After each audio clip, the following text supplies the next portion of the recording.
Well, hello, hello, hello. Well, I am back in the kitchen and I am here to try out this Tuscan Herb Quick Bread Mix from Stonewall Kitchen. Now, you can buy these mixes you can't just go to your normal grocery store and buy them. You buy these at like specialty stores, little mom and pop stores, or I don't know if upscale grocery stores would have them or not, but I work in a pharmacy with lots of gifts, and that is where I bought this. I know that there's a little boutique in the town over that I go to a lot, and they carry this as well, but it's not in just your everyday normal grocery store. So we are going to make, like I said, this Tuscan Herb Quick Bread Mix. First thing you do is preheat your oven to 350 degrees, which I have just started. Get your loaf pan and you are going to spray some non-stick spray in there. All right. Then we're going to tilt the camera down so you can see what I'm doing, because you don't need to see me all the time. All right, so it calls for 3 eggs, which I have already cracked and put in the bowl. So there we go. There's our 3 eggs. 1/2 cup of milk. 1/2 cup of olive oil. Now, I don't know if it would be okay with just vegetable oil, because I'm just going by the recipe this time. It said to whisk this all up real well.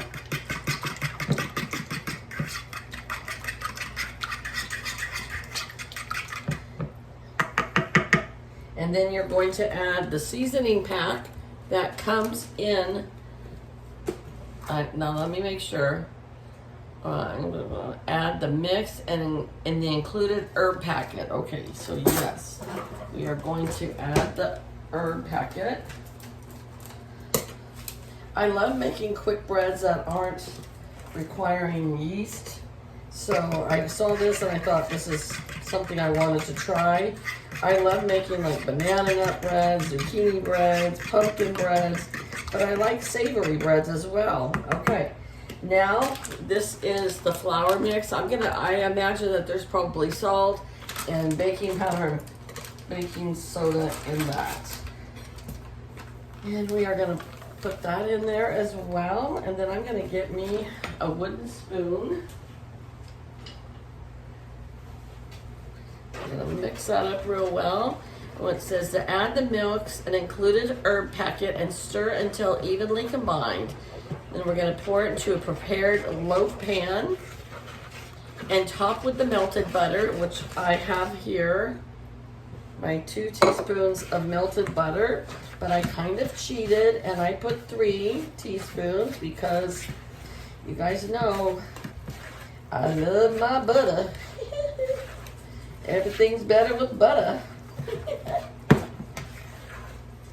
This does look really good. I've been just trying out all kinds of new things lately. All right, so that looks nice and mixed. I'm going to transfer that into our loaf pan.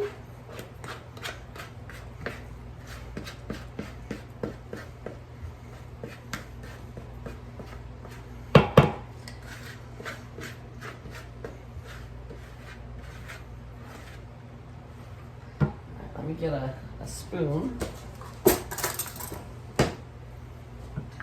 Scrape that off.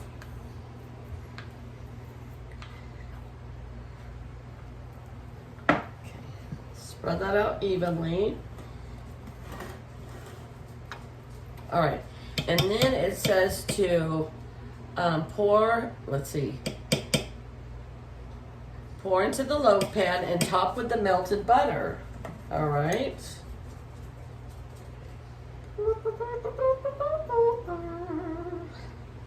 And then we are going to bake it at 350 degrees for 50 to 55 minutes with my magic camera. I'll be back in a second. Okay, you guys, this just came out of the oven. It smells delightful. It looks beautiful. But heads up, it was only in there for 35 minutes. And the recipe says 50 to 55 minutes. Oh no, it would be like sawdust. So check it after 35 minutes if you're making it at home. Okay, well here it is out of the loaf pan. And I have to say, it looks so beautiful. And I'm thinking these are gonna be great in the wintertime, like when you like make a pot of chili or a big old soup or something like that. So let me give it a taste here.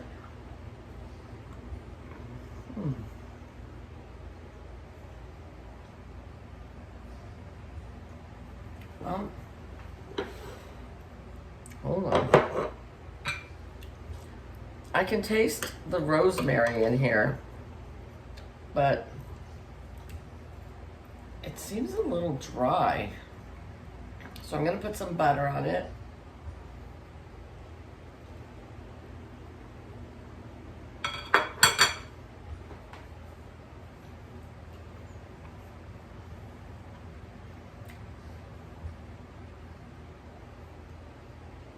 It's better with butter. I tell you, more better with butter.